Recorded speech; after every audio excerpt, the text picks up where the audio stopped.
Okay, in this video what I'm going to do is I'm going to show you how to draw lines that aren't explicitly dimensioned using drawing 6. So what I have right now is I have this little segment, the 1.5 segment, and the 2.625 segment drawn.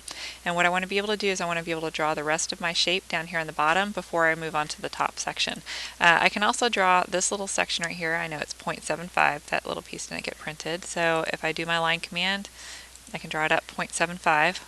But to continue on, what I need to do is I need to be able to calculate how far this needs to go out to the right. And in order to do that, I'm going to look at, I know the distance from this point to this point is going to be 6.375. So I'm going to take away the distance that is not part of my line, so I'm going to subtract 2.625.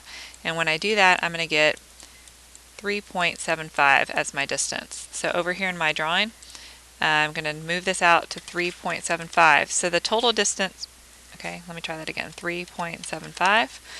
So the total distance from this corner point to this end point should be 6.375, which I could always measure. I could go from here to here, and I can see right here that it's 6.375.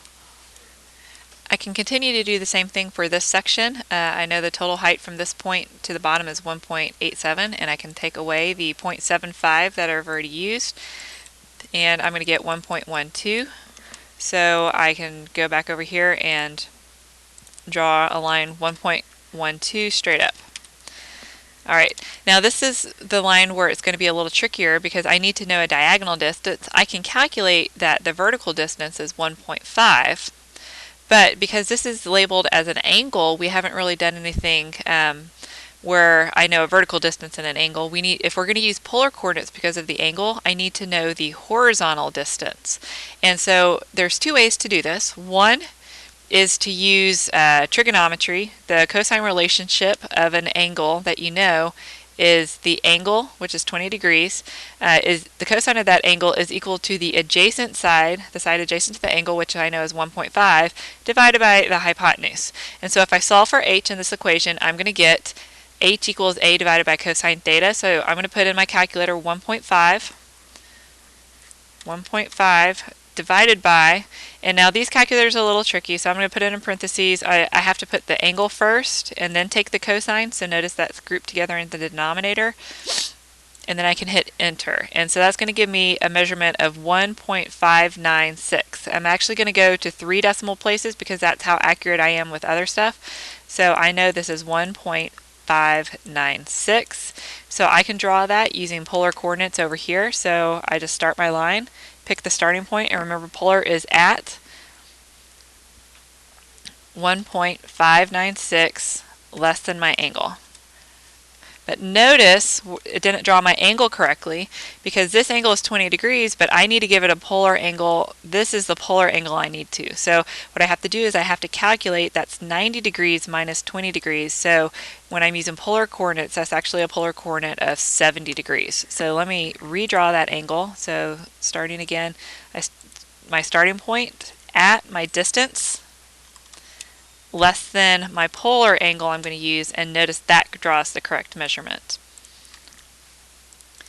The other way that we can draw this line is to draw a corner and then use the chamfer command. So I could draw up 1.5, and then I could draw my next piece over 1.3 because I know how long that piece is. And then when I use the chamfer command right here, I can give it an angle, and the chamfer length on the first line. Okay, so when I look at the command, when I look at the command, I'm going to say I'm going to use angles. It's going to ask me for the distance on the first line, which is, I know, 1.5. I hit enter. It asks me for the angle from the first line, so I'm going to put 20 degrees. And then I'm going to select my first line that I'm angling away from, so it's this line right here, and then it's angling this direction, and so that's going to cut off a 20-degree line at a distance of 1.5. Alright, so as you can see, I've completed most of my shape. Notice that I did square corners because I'm going to go back at the very end and add the fillets to create these rounded corners. And this statement right here at the bottom of my worksheet says that all fillets are 0.125 radius, and I'm going to deal with that at the very end. So the last thing I need to do before I do my fillets is I'm going to create this piece over here to the right. Notice that you have an arc and you have lines drawn at angles. We don't know the distance of the lines, we don't know the angles of the lines. All we know is that at this point and this point where the lines and the arcs intersect, we create a tangent relationship. Okay, a tangent relationship is simply that a line and a circle meet at one exact point, and if there was a radius line drawn, the line that's tangent would be perpendicular to that radius. Okay, so again here, if we drew a radius, this line right here would be perpendicular to the radius. How we could create that is we need to draw a circle first, and since we don't know how much of the circle we need, actually draw a circle, and then we're going to draw a tangent line, and we're going to use this tangent relationship over here in our object snaps to help us. Okay, so the first thing we need to do is get our circle positioned.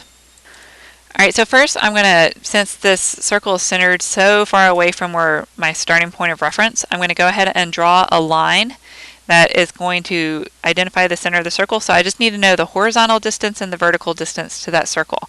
So I know the horizontal distance from this edge is 5.175, and I know the vertical distance from this corner is 4.125. So I can pick my starting point of my line, and then I can use relative coordinates. Okay, so relative coordinates are going to be at my horizontal distance of 1.75, comma, my vertical distance of 4.125. When I hit enter, the end of that line is going to give me the center of my circle. So now I can draw my circle, and it's going to have a radius of 0.75. Okay, and everything I do from this point is going to be adding lines that is going to create my circle. Okay, I don't need this positioning line anymore, so I'm going to go ahead and delete that out of the way so it doesn't cause confusion. Now the next thing I'm going to do is I'm going to add these angled lines, and I'm going to start at the position on the object where I know where it's going to be located. So I know where it's located here and here for this line, and then I'm going to make sure that my object snap for tangent is turned on. And what I'm looking for is I'm looking for the symbol that looks like a circle with a line drawn over it. And when I have that, then I know I have a tangent relationship. So I'm going to start a line. I'm going to start it where on the object where I know, and then when I approach the circle, you see how it's just kind of an hourglass, different things. What I'm looking for is I'm looking for either the word tangent or that symbol. So do y'all see how the circle with the line over it, and I see the word tangent pop up? I'm going to click, and it's going to draw a tangent line. So if I zoom in, you can see that it kind of draws the line flush with the edge of the circle. I'm going to repeat the same process over here on the right hand side. I'm going to start my line at the point I know, and then when I get to my circle I see lots of points I can choose, but I'm going to choose the one that says tangent. So I wait till I see the symbol and the word tangent pop up, click, and again that line looks like it's flush and goes straight into the curve. Last thing I want to do for that part is to trim off the part of the circle I don't want, and there you go. Now this little circle is simply going to be centered at the same location as the large circle, so if you know where the large circle is, the center will pop up, you can draw your little circle. Oh, that's the diameter, not a radius, so make sure that you use a diameter of 0.375, so D and 0.375. And then the very last thing that you should always do, wait till the end, is to do your fillets. So I'm going to select the fillet command. Enter your radius first, so if you want to make sure you're entering a radius, click the word radius, and then they're all going to be 0.125, and then just start selecting lines that you want to round off. You don't have to keep redoing the command unless you accidentally click somewhere that you shouldn't. So the next time you redo the command, just hit enter, because it automatically should have the right radius. Whoops. Sorry, you don't have to hit enter.